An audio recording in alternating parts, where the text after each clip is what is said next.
will be improved using the UX for the enterprise application. So now let's move on.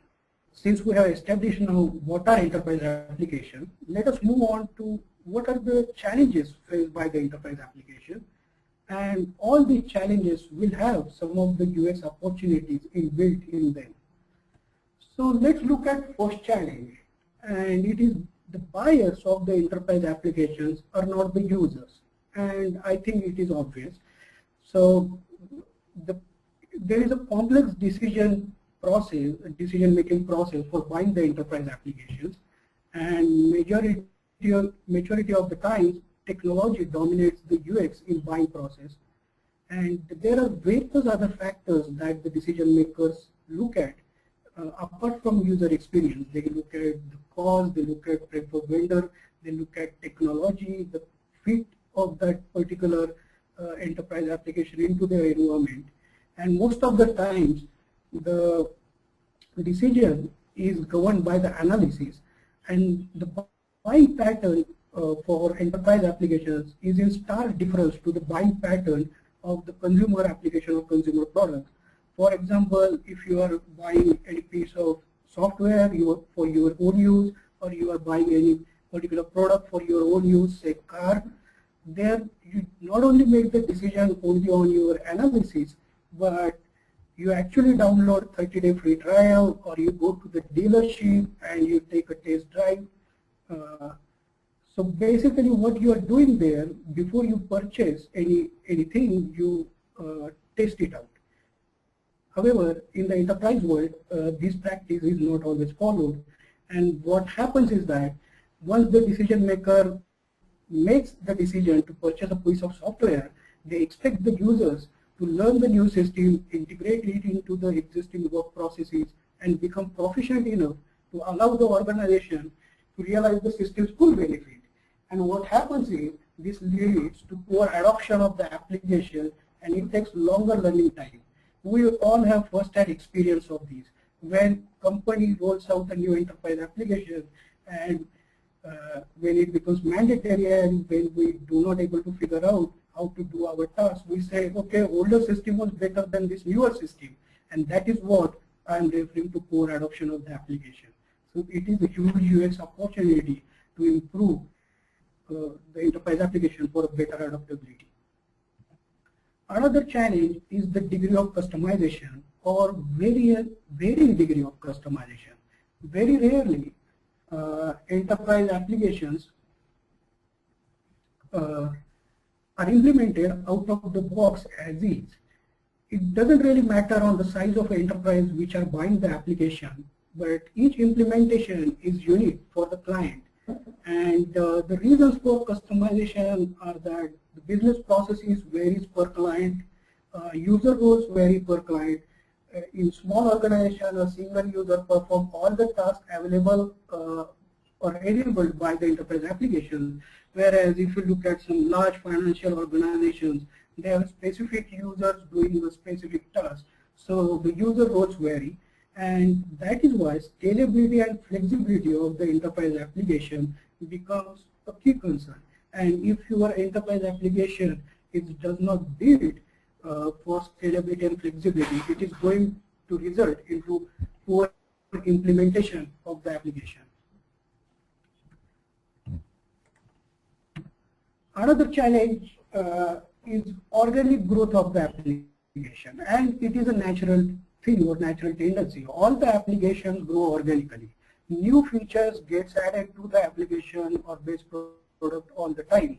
Majority of the times these new features or products gets implemented or integrated into the application because of customer push. Some or the other customer ask for it, and they are get built into the existing application. And many times this newly added feature usually do not get integrated well in the information architecture of the application, and it results into broken information architecture of the application. So one of the examples I can cite from my previous experience is that one of the projects when I was doing, the dashboard functionality was integrated inside the reporting module. And instantly says that it is wrong, or anybody can feel that, because dashboards are traditionally, or rather the most appropriate place for the dashboard is the first landing page when you get into the application. But when during the data gathering phase, when I investigated, what I found out was that the best product out of the box never really built with the feature of dashboard, and the dashboard was implemented because some of the other customer asked for it. And since the information architecture of the application was not scalable enough to integrate the dashboard as a primary navigation item, the developers put it into the reporting functionality, which they feel is second most obvious choice. And this is a bad user experience. So that is the example of broken information architecture. Another challenge any typical enterprise application faces is that poor integration of the acquired product. So companies or vendors like FIDO acquire new products to improve their product line offerings. And majority of the times, these newly acquired products are designed by different organizations with different values, different principles, and or for the different customers or a market segment at all. For example, a US-based vendor acquiring a New Zealand-based enterprise application product. So geographical difference, the market they serve entirely different. And when the vendors acquire those companies, they usually hasten the process of integrating the new product into their existing parallel products or into their existing product suite. And the reason why they are in a hurry is because they want to reach the market faster. Yes, we have this added new functionality. But what happens is that because of this faster process, it results into poor integration of the acquired product. And when at the tail end of this webinar, we are going to see a real-life case study where in the past how we done with this particular challenge, that integrating the acquired products. There is one more challenge, which is like lack of system perspective. So as we already talked about, enterprise applications are very rarely operate in isolation, but interestingly, they get built in isolation. So when you build the application, you build it as a single out application, and when you throw that into the ecosystem of other applications, each and every application works in a different way.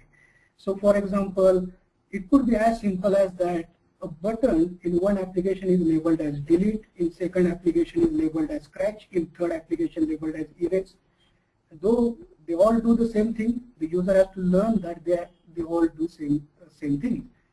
Or one application, you think about making the autosave feature, so you enter any input and it automatically saves. And the second application, you have to fill in the information and click on the save button explicitly. And just imagine a typical user has to use these two applications simultaneously, how much frustration it can create. So that is what the inconsistency in the interaction is all about. So we need to have, this is a UX opportunity to keep in mind that enterprise applications always build and work in the ecosystem. And there are other factors which are beyond the scope of user interface design or user experience design.